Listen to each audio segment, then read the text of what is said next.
overcoming poverty, burning off stress, paying attention with ADHD, building a career, beating a painful genetic disorder. After 13 years of helping others do the same, fitness became a foundation for my life's greatest gift and challenge, becoming a father.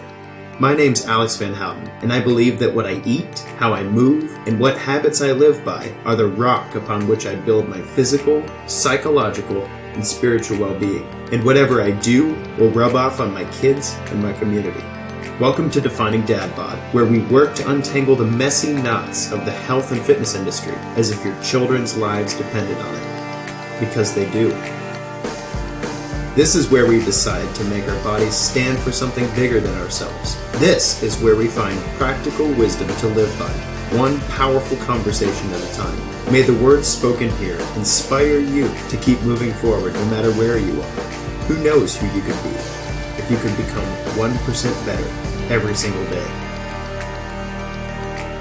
We can do the show thanks to the support of listeners just like you. For more information how you can become part of the inner circle, go to findingdadbod.com/inner circle. That's findingdadbod.com/inner circle. What's up, guys? This is Alex Van Houten with Defining Dad Bod. I hope you're doing super well. Today, I'm excited to bring you another program design episode. We've done some work thus far to talk to you about sets, reps, tempo, time under tension, and rest periods in past episodes. And recently, we put out an advanced programming techniques episode about pyramids, drop sets, and sets to failure. Today, we're going to deep dive the use of the EMOM and the AMRAP.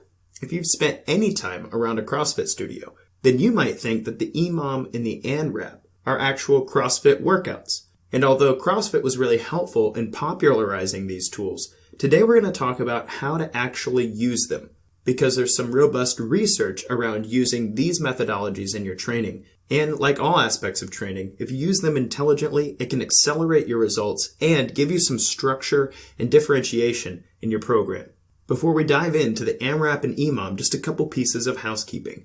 First, get so excited for next week's episode. All of my talk about calories in versus calories out has attracted the attention of many people. Some really excited about the direction we're taking this nutrition conversation, and some who would really like to see someone from the old school come crush me in a debate. And in that spirit, powerlifting champion, PhD holder, and well-known bodybuilder Layne Norton has graciously agreed to come on my show and give me a good talking to. I'm just kidding.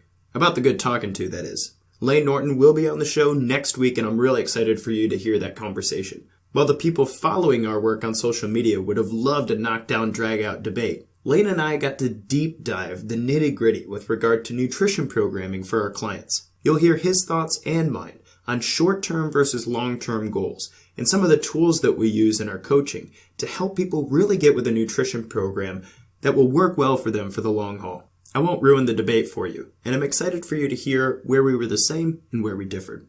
On that note, I wouldn't be much of a coach if I teared down a construct without something to replace it, and so I'd love to invite you to our Hormone Mastermind.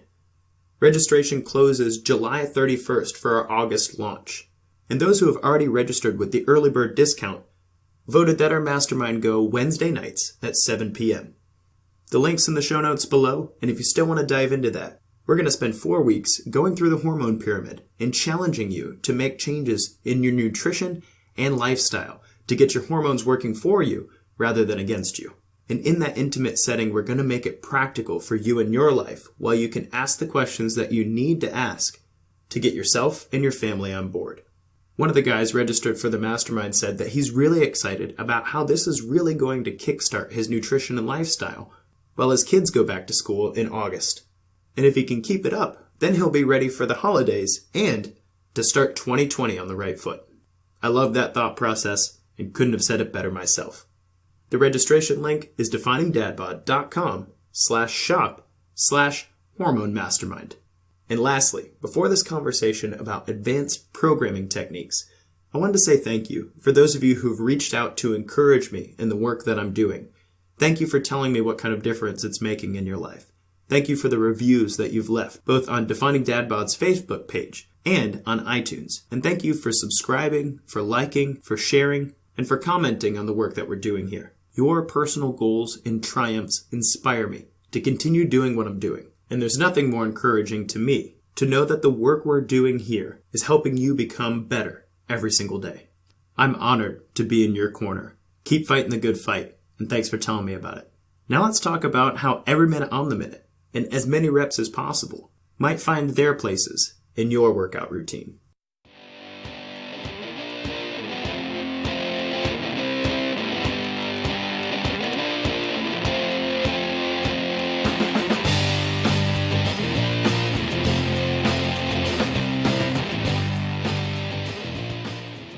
Hey Alex, what are you working out today? And sometimes this is just such a hard question to answer. It's not because I don't know what I'm working on. Trust me, I've been looking forward to this workout and I've created it at least a week in advance. But I really don't know how beast mode you are. I could say I'm focusing on core and upper body with an emphasis on power development and metabolic conditioning. That would probably cover it, but that doesn't capture what I'm really about to do to myself.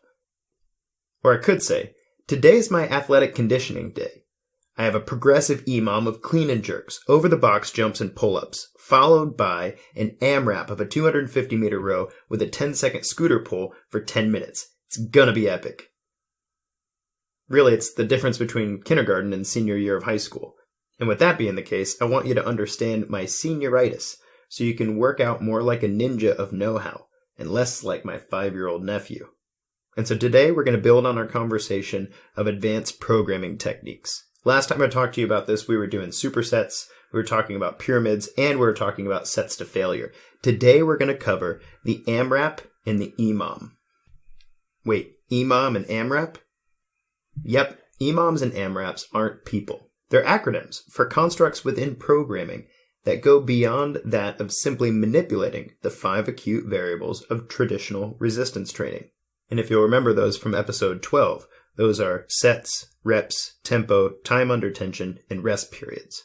EMOM stands for every minute on the minute. In an EMOM, an exercise or circuit of exercises is strung together to be completed, rest and all, in less than 1 minute. These can be done anywhere from 5 minutes all the way up to something like 20 or 30 minutes. These EMOMs can be repeated from 5 minutes all the way up to something like 20 or even 30 minutes. And with each minute, the clock signals the start of the next set. Since time stands still for no man, it can be a compelling and brutal construct for those who need an extra oomph in their program design. The clock becomes your coach, and ready or not, the next set's about to start. AMRAP, on the other hand, stands for as many reps as possible. In an AMRAP, an exercise or circuit of exercises is strung together to be completed as many times as possible within a given time frame. Well, when do you rest? Well, you rest when you can't continue anymore. You take a quick breather while the seconds keep ticking down, and there's no real rest until you're done. AMRAPs can add the same oomph as EMOMs, with very different results. Contrary to some performance junkies' beliefs, or popularized by the CrossFit culture, these advanced programming techniques are not workouts in and of themselves. When utilized well, they're important parts of a complete whole that can spur amazing results. Let's explore how you can use both of them. Let's start with the EMOM. Why use an EMOM? Using the every minute on the minute construction allows high volume work to be mixed with progressive pyramids for strength training, circuit training, fat loss, or straight sets for failure without getting diluted with huge rest periods. The power of an EMOM is versatility, while keeping you strictly adherent to working through sets with a purpose and observing a definite, and sometimes to your chagrin, decreasing rest period. Exhaustion never felt so good. How do you do an EMOM? There are literally an infinite number of ways we can construct an EMOM. I'm going to give you some of my favorite examples. We'll start with strength, then we'll do a fat loss, and then we'll talk about progressive failure. For a strength EMOM, pick a movement. And for your weight, you're going to want a weight that you can perform 6 to 10 repetitions without failure. For your actual EMOM, you'll perform that movement 3 to 5 times. Then you'll rest until the minute's over. Focus on form and steady completion. Rest with whatever time you have before the next minute starts. And then, after 10 minutes, which would be a similar volume to German body comp training, and some solid recovery, then you'll be watching your strength gains come. Here's an example. For me, clean and jerk at 155 pounds for 4 reps. I'll perform that movement for 10 minutes, EMOM. That means I set the timer, I perform 4 reps of my clean and jerk at 155 pounds, and then I rest until the minute's up. As soon as the clock strikes the next minute, I get back in position and perform another 4 reps. After 10 minutes, I'll have completed 40 reps of the clean and jerk. That is a lot of clean and jerks. The same construct can be used for the deadlift, the squat, the barbell press, the weighted pull-up, and more. How do you progress? Well, add 1 rep to each set for muscle growth, or add 10% more weight to the exercise for strength. How do you know when it's time to progress? When you complete all 10 sets without slowing down, getting the same rest each set, then it's time to progress. Please note that with strength, it's important that you get through a definitive rest period, and this is where a lot of people get hurt with strength EMOMs. You don't want to perform a heavy clean and jerk while tired. So if it's taking you longer than 30 seconds to get through your first couple EMOMs, then it's probably time to reduce the weight or the repetitions. Strength cannot adapt without a rest period. And one other note before we get to fat loss, don't be fooled. Strength EMOMs don't look like much on paper, but don't knock it till you try it. Here's my favorite fat loss example. I have 2 circuits, Circuit A and Circuit B. The goal is to complete 20 minutes every minute on the minute. Circuit A on the even minutes and Circuit B on the odd minutes. Circuit A is box jump burpees for 5 reps, push-ups for 5 reps, and air squats for 10 reps. Circuit B is jumping jacks for 10 reps, pull-ups for 5 reps, and alternating lunges for 10 reps. So between the 2 circuits, I have 6 movements and somewhere between 20 and 25 reps. I start the timer and start rolling through my circuits. After 20 minutes, I'll have completed 50 burpees, 50 push-ups, 100 squats, 100 jumping jacks, 50 pull-ups, and 100 alternating lunges.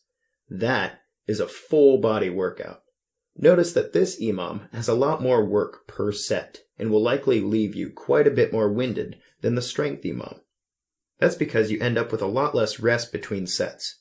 And these endurance circuits are really helpful for building mitochondrial density and the cardiovascular machinery that you'll need to burn fat well. Kind of goes without saying, you should be ready to sweat. But EMOMs are not only good for fat loss or strength, but you can also use EMOMs as a measure of progressive overloading, meaning EMOMs can be a great test of how fit you are. Here's a fun EMOM. Front squat 70% of your 1 rep max. In this test, you put 70% of your 1 rep max on the bar. Then, you start the timer, and then complete the number of reps every minute on the minute. So in the first minute, you do 1 rep. And for the second minute, you do 2 reps. And for the third minute, you do 3 reps. And so on and so forth, until you're unable to complete the number of reps required for that minute. There really is no telling how many minutes you'll need to rock this challenge. Don't worry, everybody hits a failure point. This kind of failure training will increase your lactic acid threshold and exercise tolerance while bringing high volume hypertrophy training to a new level of self-competition. The shortening rest period coupled with your drive to beat your last performance will push you to new heights. And you could do this sort of progressive failure EMOM with any movement. Squat jumps, pull-ups, burpees, push-ups, bench press, deadlift, kettlebell swing, the list goes on. And while I don't believe that you need to be working out to failure every workout, failure is a great measure to help you understand how far you've come from where you started. So I hope you can see the EMOM as a nifty tool, and I challenge you to work it into your next few workouts if it's relevant to the goals that you're working on. So now let's talk about the EMOM's evil twin, AMRAP. Why do AMRAPs? As many reps as possible allows us to redline while keeping track of the volume that we've outputted as a measure of our performance and progress. Using this program design tool, you can train metabolic conditioning, lactic threshold, and overall mental toughness. How do you perform an AMRAP? It's really just like it sounds. An AMRAP is about pushing your body to its absolute limits, like an athlete. An exercise or string of exercises is put together under a time limit, and your goal is to complete as many reps as possible in the given time frame. What about rest periods? Well, you can rest when you're dead, or when the timer goes off, whichever comes first. Progress is seen in the form of faster paces and less exhaustion episodes, so that in the same time frame, you complete more reps than before.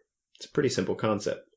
So what do they look like? Well, AMRAPs as a program design tool are just as versatile as EMOMs, but not nearly as surgical in their program specificity. We'll see what I'm talking about here. Here's a metabolic conditioning example. Imagine you have 15 minutes to do as many reps as possible of the following circuit. A row for 10 calories, 10 burpees, 10 abdominal scooter pulls, 10 pull-ups, and 10 kettlebell swings. This circuit will definitely get you winded while it hits nearly every muscle group, demanding that you don't lose mental focus and that you don't stop when you feel like stopping.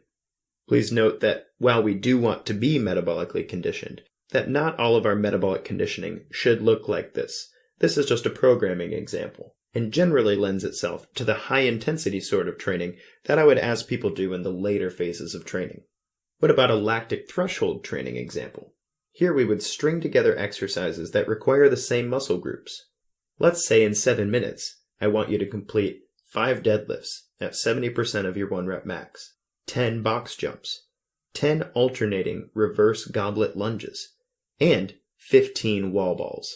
This circuit will exhaust your lower body's lunging, bending, and squatting muscles, that is the hamstrings, quads, glutes, calves, and adductors, spawning serious lactic threshold development and possibly hypertrophy.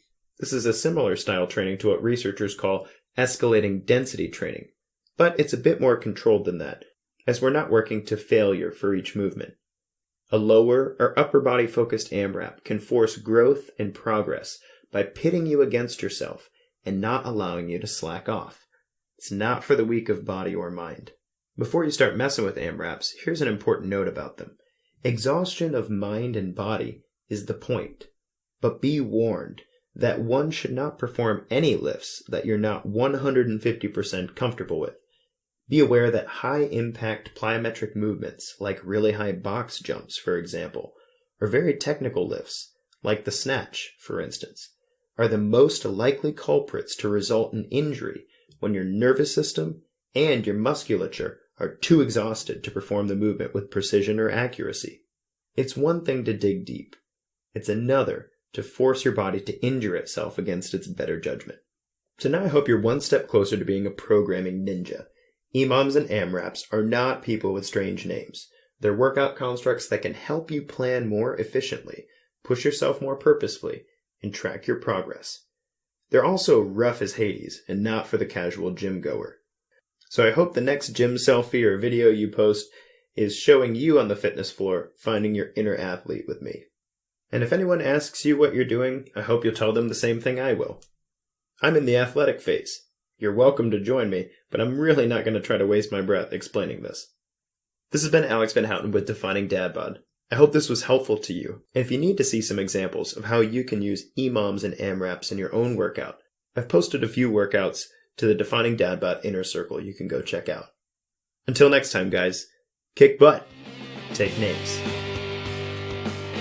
The free practical advice and conversations here remain unbought and unbiased thanks to the support of listeners just like you.